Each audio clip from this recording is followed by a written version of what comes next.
Hey guys, today I'm going to be showing you how to make a Rae Dunn inspired Christmas ornament using the Cricut maker, some ornaments bought at Hobby Lobby, and a 5-piece inch of buffalo plaid ribbon. The ribbon's $1.99 at Hobby Lobby. It comes on a roll of 15 foot, so more than enough to do the entire box of Christmas ornaments. The ornaments themselves, sorry, you can't see those very good.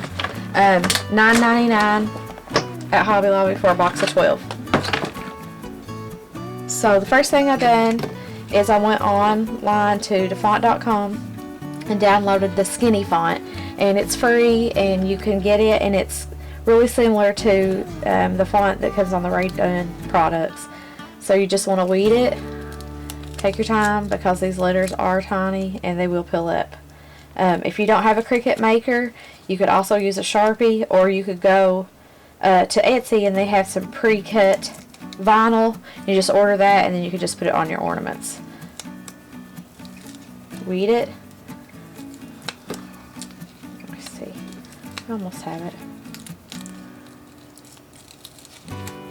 They're so tiny they want to stick in the vinyl. So you have to be careful not to tear it when you're pulling it up. Oh, that one. So just hold it down and finish weeding it.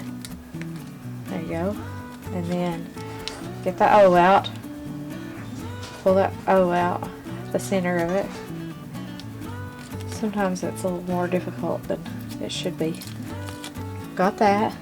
And I use the Cricut transfer tape. I had a piece cut already.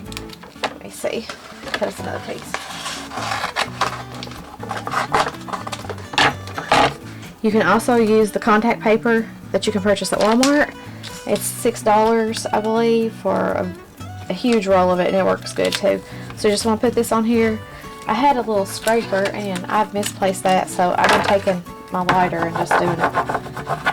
So then you're going to pull that off. So it pulls everything off. The ball, you'll just center it up. And I like to push from the outside or the inside out, and that way, like, I can do the letters and kind of know where the center is. Then I can pull it up, because where the ball is around, it doesn't want to stick as nice as it should if it was a flat surface. And then same with that one, just pull it up. Keep moving over. Because you did it the center first and centered it up, you kind of know where to place everything else.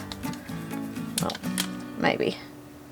Takes us a couple tries. Alright. Pull that one down.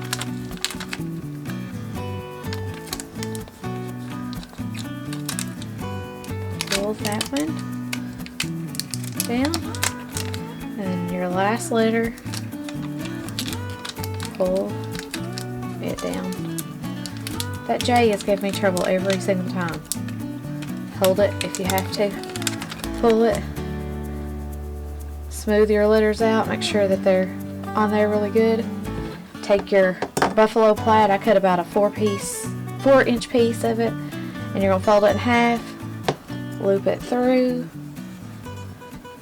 And then put your 2 ends through that. Pull it up. And then I use the lighter to seal the ribbon to keep it from fraying. My lighter is not very good. That's all there is to it. Thank you guys for watching.